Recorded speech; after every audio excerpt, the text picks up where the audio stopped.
Lionel Johnson, the first Primarch, the Gene Father of the Dark Angels, and, as of the recording of this video, the most recent Primarch to return to the setting and to the tabletop, which means a new miniature.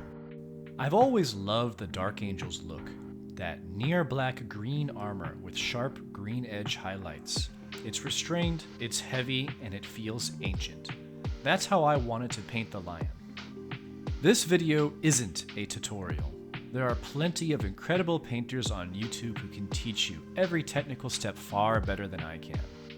This video is a record of my own process, the decisions I made, the mistakes I caught, and what it feels like trying to paint something this dark without going too far or not doing enough. Dancing the razor's edge may be a bit dramatic, but Warhammer is all about being over the top. I still consider myself a newish painter, not because I don't know technique, but because I'm still learning to see how light actually works in relation to painting. My earliest miniatures looked bad to me for a long time.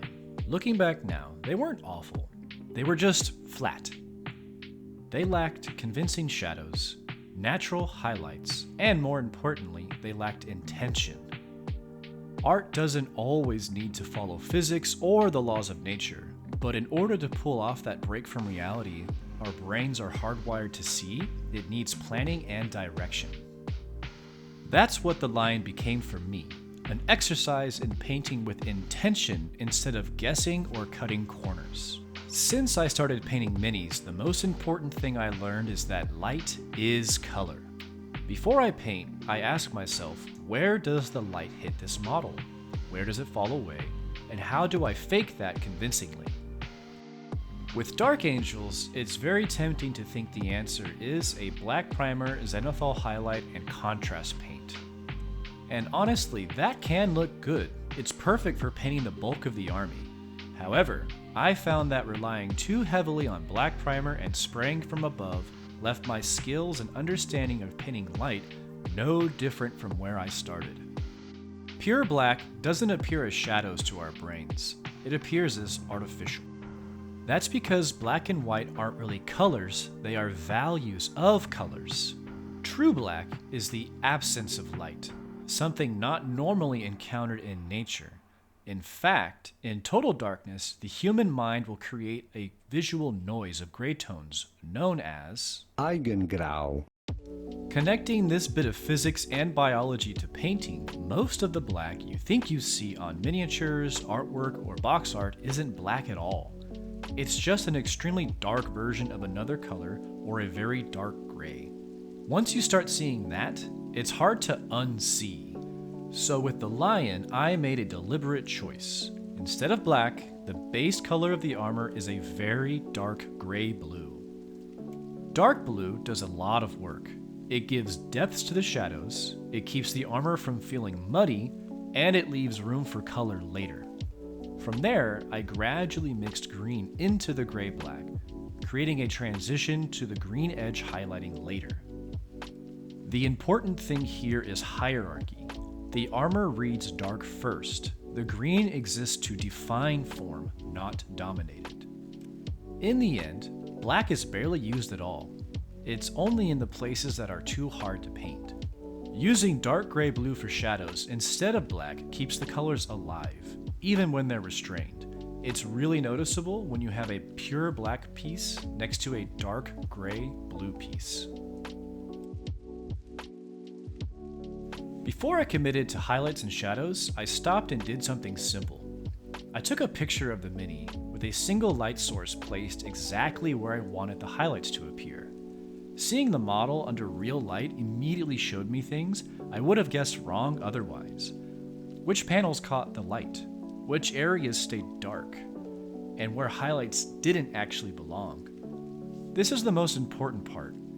If I hadn't done this, I would have added far too much green.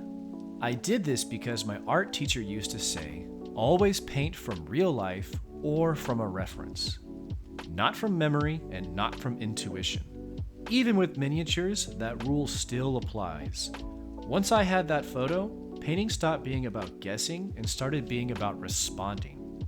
One thing I really do appreciate about the lion's sculpt is how much it tells me where the light should go. The broad armor panels, the flowing cloak, the layered silhouette, it all encourages restraint. If I over-highlight this model, it would look like the heavy metal style found on the box, and not the grounded in reality paint job I'm going for.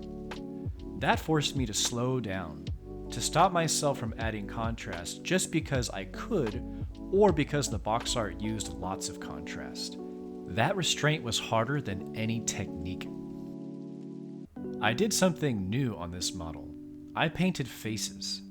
I almost never paint bare heads on Space Marines. In fact, I cut the head off my Abaddon model and replaced it with a Terminator helmet.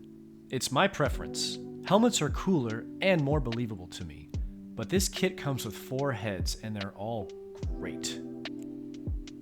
So, for the first time, I tried magnetizing a miniature. The internet recommended either 2x1mm or 1x1mm magnets for the head and the iron halo. I learned very quickly that my brain does not comprehend how small 1mm actually is. Drilling the holes, lining everything up, it was all nerve-wracking, but it felt worth it in the end because it was easier than I thought. I didn't even need to use glue.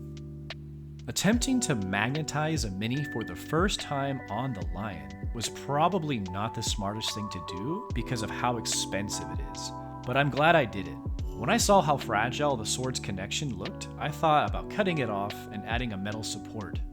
Eventually, that choice was made for me when it broke while I was moving it. Luckily, this happened after I had magnetized the heads and my confidence was still high. In the end, I was able to successfully reattach and reinforce the sword. I'm confident no one will notice and it won't break again. For the base, I wanted to lean into the Lion's new forest walk ability.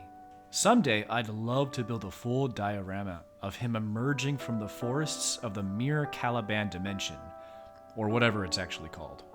For now, I kept it simple. Browns and oranges for dead leaves, muted earth tones, and faint grass to suggest the forest floor. I added a bluish-green patina to the ruins he walks over to really lead into that ancient being emerging from a forgotten place. I might add the Watchers in the Dark at another time, but for now, I skipped them.